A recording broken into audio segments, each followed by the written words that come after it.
Good morning, everyone. My name is Victor Lim. I'm the Assistant Director of Public Affairs with the San Francisco Department of Public Health. Today, we have our colleagues, doctors, and our patients here to talk about tuberculosis. This is our quarterly Chinese language media roundtable. And in a moment, we're also going to provide interpretation in Cantonese. And if anyone needs interpretation in Mandarin, we can also provide that too. 好榮幸咧，今日我哋邀請到我哋好多衛生局嘅醫生啦、護士同埋我哋嘅病人咧，係今日嚟同大家分享有關呢個結核病嘅情況嘅。咁今日係4月23號2025年啦，星期三。咁我係林偉豪，係三藩市公共衛生局嘅公關組外務組嘅副主任。咁我哋今日好榮幸咧，有幾位嘅醫生，我陣間首先用英文介紹佢哋。跟住咧，逐一咧，佢哋會同大家用英文同埋中文分享我哋嘅資訊嘅。First of all, we have over here Dr. Susanna Graves. She is the director of the tuberculosis branch of our Public Health Services Division, Population Health of the San Francisco Department of Public Health. Welcome, Dr. Graves. Thank you. Next to me, I have Dr. Janice K. Louie, Medical Director of the Tuberculosis Prevention and Control Program of SFDPH. Next to her, we have Michelle Kai-Yi Huang, Registered Nurse, BSN, PHN at the SF General Hospital, Zuckerberg Branch, Tuberculosis Clinic, DPH Ward 94. And next to her, we have Mr. David Chow, and Mr. David Chow is a 94-year-old tuberculosis patient and survivor, recently completed the treatment. We're very happy to have Mr. Chow here today. And next to him is his son, Stephen Chow, that assisted in helping his dad recover for this process in the past 2 years. 喺我首先咧介紹下就係我哋有我哋高秀蘭醫生，佢係我哋三藩市公共衛生局嘅結核科科長。咁喺我旁邊咧就有雷醫生、雷寶春醫生咧，係我哋三藩市公共衛生局嘅結核科預防及呢個疾控計劃同埋診所嘅醫學主任嘅。喺佢旁邊咧就係黃姑娘黃海怡小姐，咁佢係我哋三藩市總醫院嘅結核科診所嘅註冊護士。咁喺佢旁邊咧就係我哋周先生周國輝先生。佢係一位94歲嘅肺結核嘅康復者。咁過去呢2年咧，佢有一個好漫長嘅過程同埋故事，陣間會同大家講下佢個復康嘅過程嘅。咁喺佢旁邊咧就係佢嘅仔 Stephen Chow 周世雄先生。咁咧就係喺呢2年咧有一直幫助佢爸爸咧喺呢個睇病同埋復康嘅過程嘅。At this point, I will pass it on to Dr. Louie.And we have some slides and Dr. Thank you for having me. I was invited here to talk about tuberculosis in San Francisco. I'm the medical director of our clinic, and we are located at San Francisco General Hospital. Next slide. So one of the main things we wanted to bring up today is that TB cases are increasing in San Francisco. And if you look at this figure over here, you can see how the rates are rising.So the bottom line is the dotted line, and that is the rates in the United States since 2020 COVID. The dashed line is in California, and then the line above, the solid line, is rates in San Francisco, and you can see that our rates are increasing quite a bit in San Francisco from 2020 to 2024. And in fact, we have a 35% increase.compared with 2023 and almost 60% compared with 2022 in San Francisco. 咁我哋呢個圖片咧就係講有關三藩市結核病嗰個病例嘅數據啦，咁亦都正在喺度攀升緊嘅。咁我哋有3條線喺呢個圖片嗰度，最低嗰條虛線咧，嗰條點點線咧就係全國嗰個結核病嘅數據確診數據嘅。咁你見到咧，由20年至到24年咧，係有呢個穩定嘅增長嘅。咁中間嗰條虛線咧，就係加州嗰個數據啦。咁但係最上邊嗰條線咧，嗰條實線咧就係三藩市嗰個結核病嘅數據嘅。咁我哋喺同2023年比較咧，我哋三藩市嘅結核病數據咧係增加咗35%嘅。咁啊，同2022年比較咧，我哋係增加咗58%嘅。So the reason why we think it's important to talk about it with this audience is because for many, many years in San Francisco, TB has predominantly occurred in persons who were born in China. So in this pie chart on the left, you can see that persons born in China make up 40% of our cases of TB in San Francisco in 2024, followed by persons born in the Philippines, the US, Vietnam, Mexico, and then other countries. And additionally, it has been a long time trend that most of the patients in San Francisco who have TB are older. So approximately half of our patients are over 65 years of age. 咁我哋呢個圖片嘅數據咧顯示咧，喺2024年咧，三藩市有結核病個患者咧，大多數咧都係出生於呢個中國大陸嘅。咁中國大陸嘅患者咧係佔咗40%，跟住落嚟咧就係菲律賓，佢佔15%，咁就跟住就係美國12%，越南有6%，同埋墨西哥2%嘅，其餘嗰啲國家咧就佔25%。咁喺歲數嚟講咧，就長者居多嘅。咁你會見到喺我哋嘅確診數字咧，65歲或以上嘅病人咧佔咗差唔多一半，係48%。咁其餘嗰啲咧就45至64歲咧就係差唔多1/4， 24%咧，再剩翻咧就係呢個25至44歲咧，佢佔咗20%嘅。So it's important to know that there are two types of TB. There's the active type and the latent or sleeping type, and they're not the same. So active TB can be a very deadly disease. Patients often have symptoms, it's in the lungs, it can cause hospitalizations and death. Latent or sleeping TB is dormant in the body and it has no symptoms, and most people don't even know that they have it. 咁呢個結核病咧係分為兩種嘅，一個咧就為之 active， 英文叫做 active 咧就係活動性嘅咧，同埋一個叫 latent， 嗰係潛伏性或者睡眠性嘅。咁兩者嗰個症狀咧都係唔一樣嘅。活動性嗰個TB 咧嗰個結核病咧可以致命嘅嚇。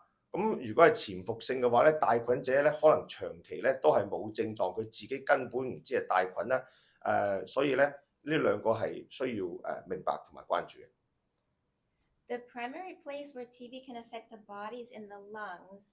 And what we're trying to show you here are two pictures, an X-ray and a CT scan, where there's a big hole in the lung.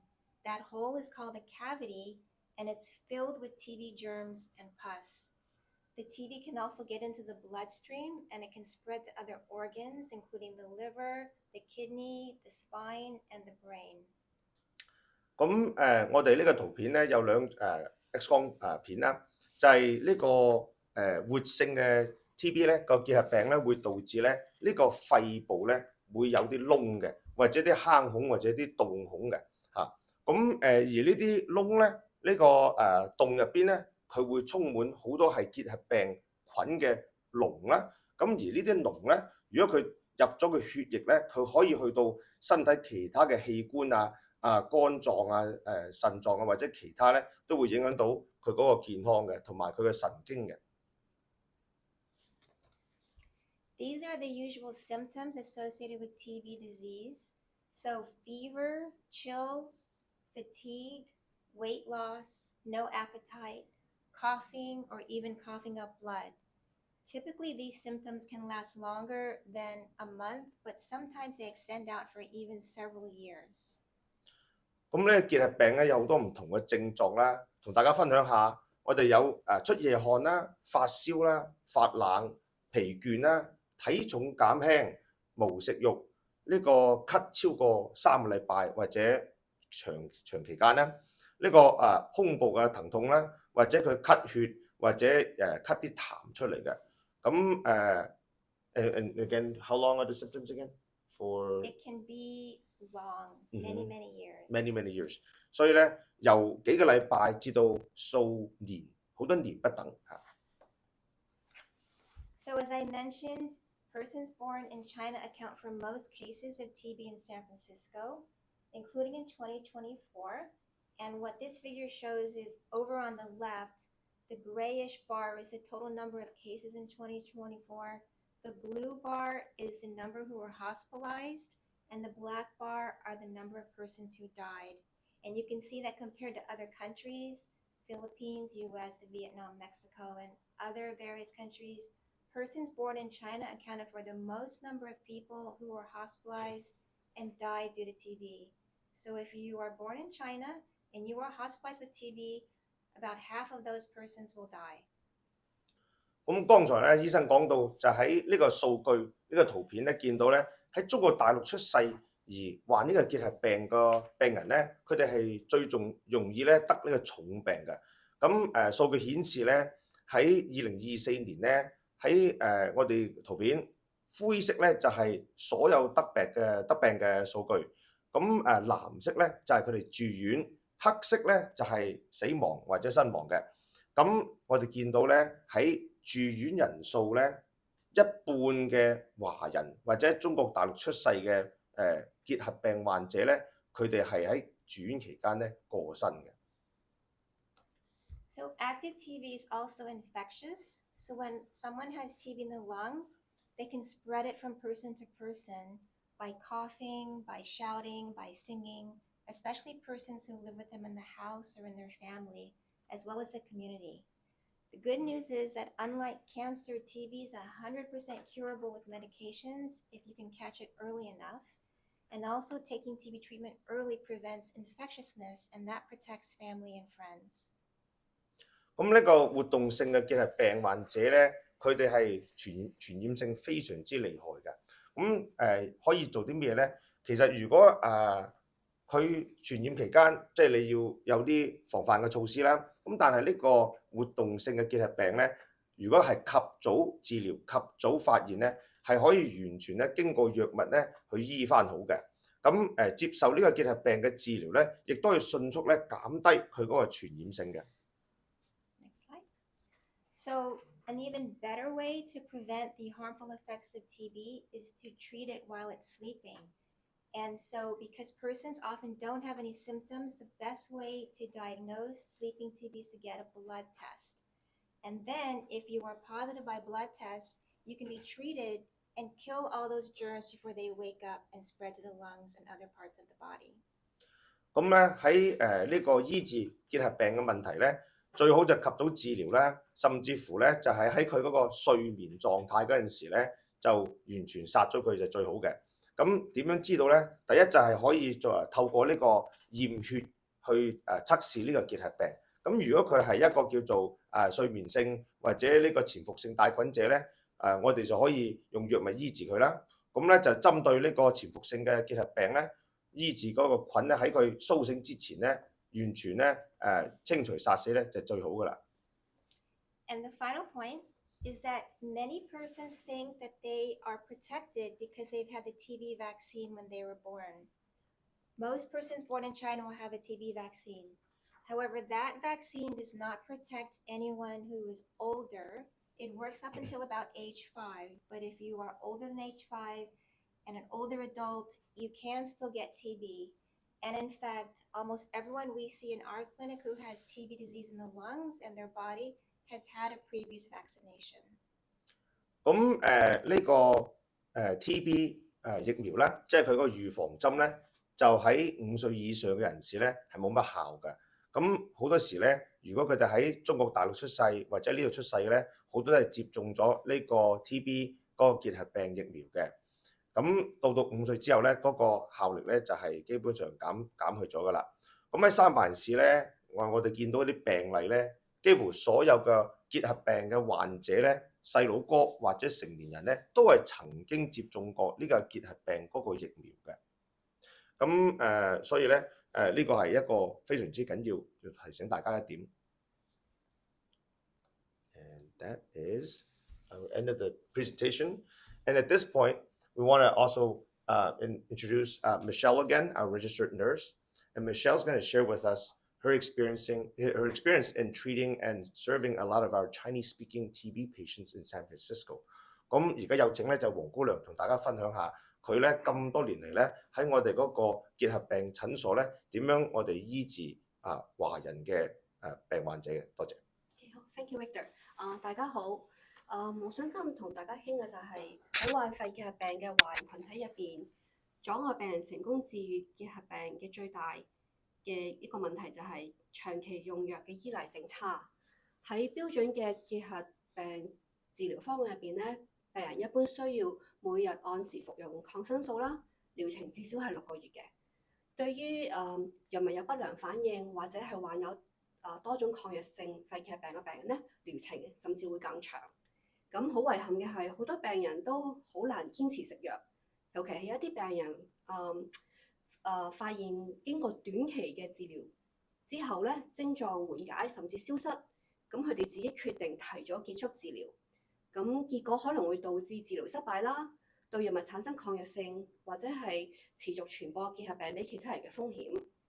咁另外一個值得注意嘅關鍵問題係，病人對於結核病嘅診斷缺乏正確嘅認識同埋信心，呢個問題喺得結核病嘅初期係比較普遍嘅。咁尤其係病人冇咩明顯嘅症狀或者不適，甚至沒有任何症狀。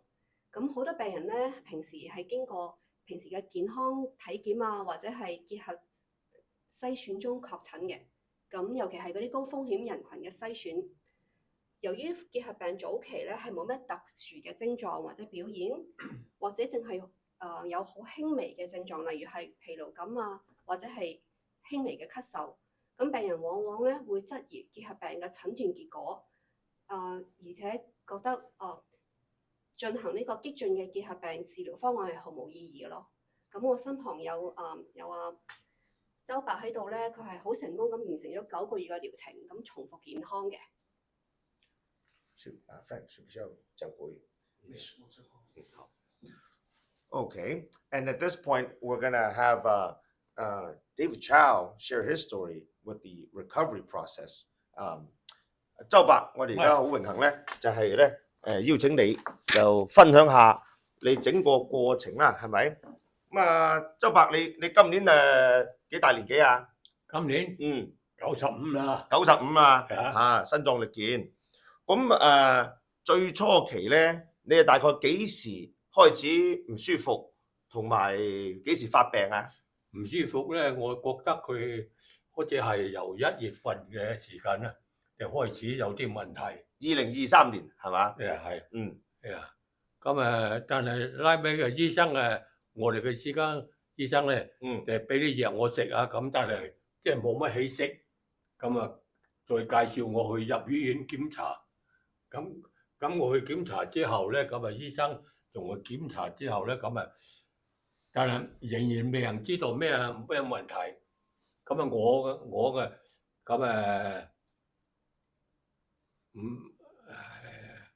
睇咗幾個醫生係嘛？抽個樣本係嘛？咁醫生咧，你用我嘅頭或者大咗，咁cut咗一半。cut咗一半之後咧，咁繼續俾啲藥我食咁樣。又同埋照 X-ray 就係去咩咁，即係我嘅人嘅食慾又唔好，胃口唔好，咁樣冇辦法啦。咁一路喺醫生嗰度照顧之後咧，我哋好開心喺嗰度，咁一路咁醫生同我抽血食藥同我打針。咁一路同我 check 咗個身體之後咧，一路咁OK 冇事咁一路就治喺一路係咁治落去有差唔多嘅時間都唔係我停又冇停，差唔多成9個月時間咯。嗰時期間OK 咁醫生 check 咗之後咧，照顧 X-ray 幾次咯，認為冇乜事咯，唔放心啦又冇癌症，乜都冇咁冇嘅就。佢係咁樣嘅過程，係咁樣嘅。佢係5月2023年就開始咳嗽噶啦。咁佢又睇個家庭醫生，咁就開咗啲抗生素同埋咳藥。到10月都冇好轉，咁佢就去咗介紹咗一個肺科嘅專醫，就開始又照 X 光同埋 CT scan 咁啦，就又係睇唔到，佢睇到有啲黑影喺個肺度啦。咁就11月咧，佢就即係做個 biopsy，咁就喺個頸度攞咗啲細胞出嚟，樣本出嚟睇一睇。跟住12月咧，又喺個肺度，喺個背脊入去，就抽啲樣本出嚟，一樣係。咁1月之後咧，佢就話係根本係冇肺癌，不過醫生就開始嗰陣時咧，就係認為係有肺癌。咁咧佢就做到1月啦，咁佢就乜嘢都揾唔到啦，咁就再去揾介紹個第二個嘅肺科專醫，就我哋就2月開始就又開始 X-ray 啊同埋 CT scan， 跟住咧就係2月咧，佢就喺嗰個喉嚨嗰度就割咗一片出嚟，跟住就去 check 一 check 係咪有肺癌，佢就根本佢話 check 完冇肺癌，跟住佢 send 咗去呢個 Washington University 去睇下係咪結核病，咁佢就翻嚟就 positive， 咁就介紹過去 Janice 嗰個 SFTBCC 嗰個，咁就4月就開始治療，開始食藥，食到2月，咁就完成咗呢個治療。今年嘅2月，總共就係成年都未知道有即係發生咩事。係啦，咁所以咧，好多謝兩位周先生同埋我哋醫生同埋姑娘嘅分享啦。So that was great. We want to again thank everyone for sharing their stories, and especially the situation with Mr. Chow. And I'll summarize in English real quick just for everybody, right? Mr. Chow had some basic flu-like symptoms in early 2023, and he went through several doctors. First, they thought it was the cold. Then they took some biopsies. They couldn't find anything. They thought it was probably even cancer. There were other symptoms. He was losing appetite. He was losing weight. He was losing energy, right? And then he went through several more doctors, saw a specialist, and they still couldn't find any lung cancer. And then at the labs, they confirmed it was TB. And at that point, it was April of last year, right? It was April. And Yes, April referred to Dr. Louis' clinic, our very own clinic at the General here. And Mr. Chow began his treatment, and it was with medication, right? And Dr. Louis, you want to explain anything more on the medication and how important it is? Yeah, I mean, TB takes a long time to grow, and it takes a lot of medications to kill it. So David probably took, I'd say, at least 13, 14 pills in the beginning every day. We are here to support all our patients, but these medications can be hard to take because they're very strong in order to kill the TB organism. And he had the help of Michelle, his nurse, to walk him through the symptoms and make sure he was taken care of. And after the first 2 months, the pill count goes down, things get better. We saw David begin to gain weight. He began to eat more. He literally gained, I think, roughly 45 pounds. Yeah, he lost 50 and then he gained back 40. During the yeah, 9 months of treatment. Miracle. He was falling in the beginning. He was so weak. And by the end, he was doing Tai Chi. He was exercising. He was going out, going shopping. So we saw a great improvement with treatment.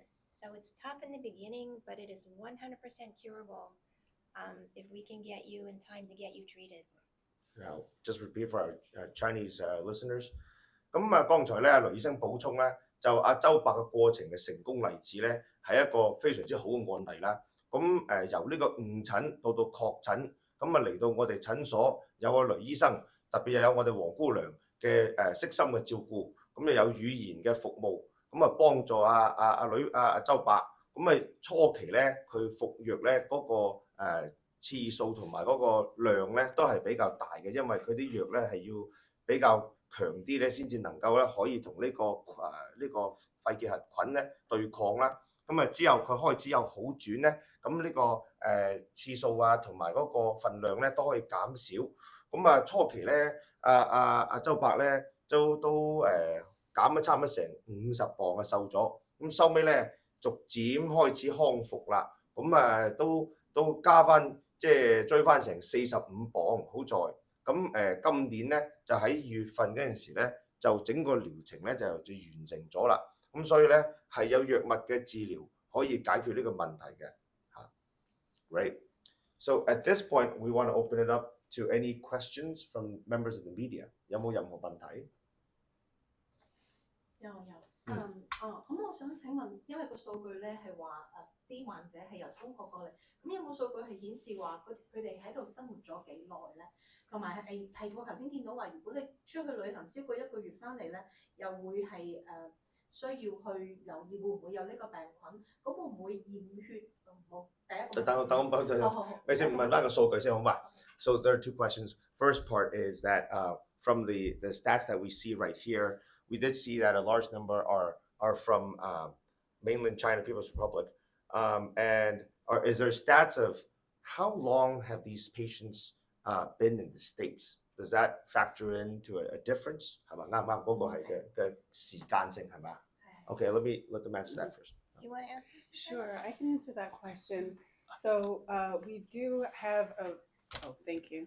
We do have a wide range of the amount of time that people have spent in the United States, and it is not just recent immigrants that are getting tuberculosis. So people may have been living in the US for many years, even decades, and develop tuberculosis. This is because that infection, that sleeping infection, can be there for a very long time. And until it becomes an active disease and causes symptoms. Sometimes people who've been living here many years also travel back to home or travel to other countries where there's a higher risk of getting infected. So many of our patients have been here for many years. Actually, that leads to her second question about the length of time. And there was a note that if they do leave for more than 1 month, I believe, right, that there are different precautions that we should take, Doctor? Yeah, so the California Department of Public Health has a risk assessment tool that includes different types of risk for tuberculosis. So being born in a place where there's high tuberculosis incidence, including China, but many parts of the world, puts you at risk, and it's advisable to get a test if you're in that situation. But if your test is negative, you may need to be retested in the future if you travel and spend a long time in a region with higher TB incidence. So we say travel more than a month. Thank you. And let me translate for our Chinese listeners. You could ask David how long he's been here. Oh, right. 56 56 years, right? From 1969, 69 right? So 剛才咧就有一個問題就係關於嗰個喺中國大陸出世嘅人士咧，佢哋已經喺美國居住嘅時間有幾長咧？特別係嗰啲患者嘅。咁剛才阿高秀蘭醫生咧就講到咧，呢個時間喺美國幾耐咧係佢唔同㗎，有啲可能好短，有啲可能好長。因為點解咧？有啲人咧，佢如果係呢個潛伏性或者睡眠性嘅帶菌者帶呢個結核病咧，可能長期都唔知道。咁到佢可能年老啦，或者佢嘅身體有轉變啦，或者佢呢個新陳代謝系統減弱咗啦，咁佢就會可能發病。譬如剛才我哋講到阿周伯咧，佢就嚟咗美國好耐㗎啦。我哋即係直稱老華僑，1969年喺香港過嚟嚇。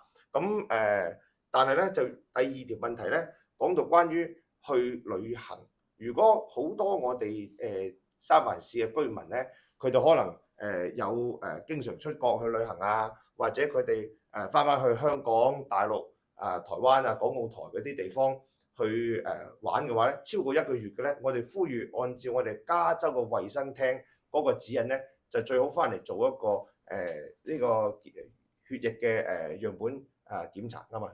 黃姑娘係咪 ？Just want to make sure。咁跟住咧就嗰個樣本，如果佢係陰性嘅咧，咁啊當然最好啦。但係如果再次出去或者嘅時間耐咗嘅話咧，喺又是去呢啲高風險嘅國家咧，咁啊我哋呼籲咧再去做呢個檢測嘅嚇。特別有啲地方佢哋可能嘅條件比較差啲，衞生條件或者嗰個結核病嗰個發病率比較高咧，我都係呼籲佢做呢個檢查嘅。Thank you. Any other questions? Yeah, Yes, Brad. just follow up on her question. I just wondering what's the reason that caused a higher rate of the TB among the Chinese community specifically? Does it relate to the, as we're talking about sleeping infection, right? As we does it relate to the bad weather or just the or a life habit or what is the main reason? Do you want me to answer? Go Or ahead. I mean, I think part of it is we've always had a lot of TB in persons born in China and San Francisco. We have a lot of people in San Francisco who are from China, right? So that's part of it. And I think the Chinese also tend to live longer. They have older age. And so it comes together where you have come from China, you maybe acquired TB in China, but it's sleeping. And then you get here, and after a while, as you get older or you develop diabetes or other problems, your immunity goes lower and the TB wakes up. And then what happens is we see TB wake up, and then the symptoms happen in someone like David, who is 94, 93. So I'm not sure we have increasing rates in Chinese. We've always had high rates in persons born in China.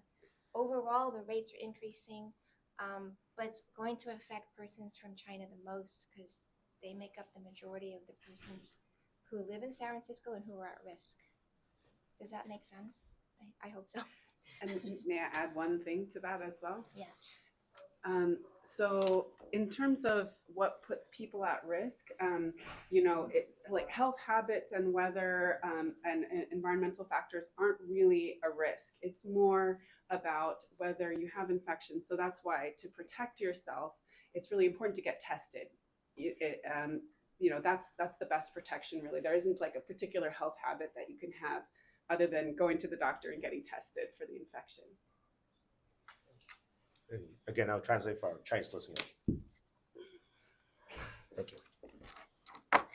剛才咧就條問題問到咧，關於呢個華人咧得病率係比較偏高嘅咧，有冇咩特別嘅原因咧？咁剛才雷醫生咧就係補充一下，幾個因素嘅。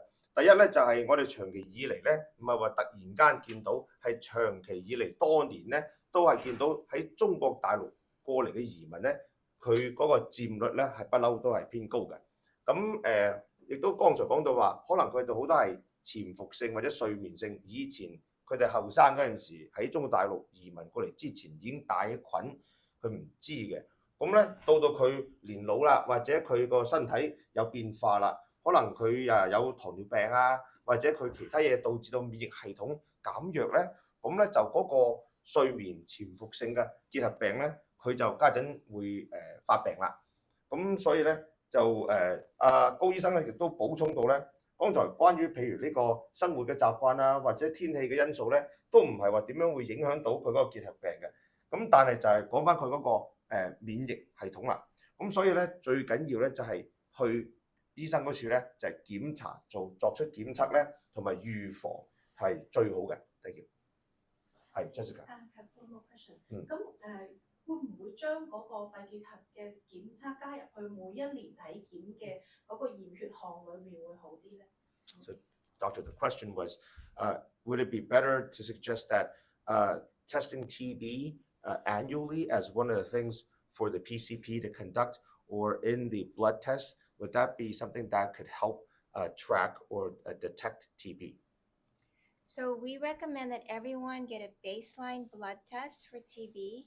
And then if they have been exposed to someone who they know has had TB, or even you think they're coughing a long time, suggest to them that they get tested. And then as part of that, you can also get tested yourself.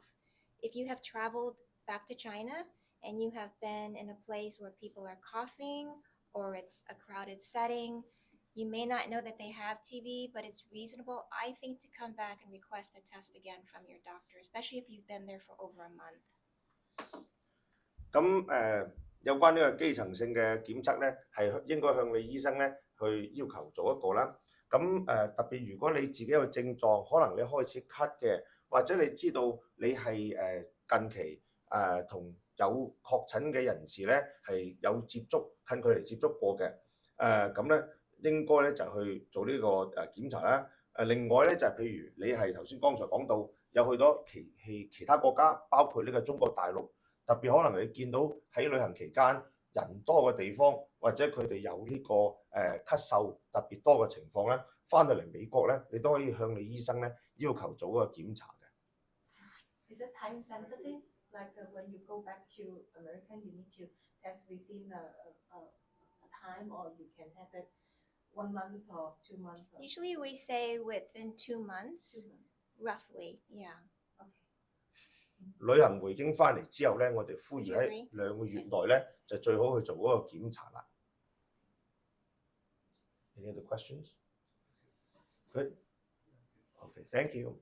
我sure. 我想問下周生以前有冇曾經驗過肺結核呢一樣嘢？周伯頭先星島日報問你啊，因為我聽唔到啊。得冇問題，我下我佢。隻耳咪冇問題。周伯佢頭先咧呢個星島日報記者升咗入去啊。係佢想問咧，你以前有冇曾經做過肺結核病嘅檢查咧？以前冇。No. Any other questions? Any one-on-ones? Let's do the group photo. Oh, group photo. Oh, sure.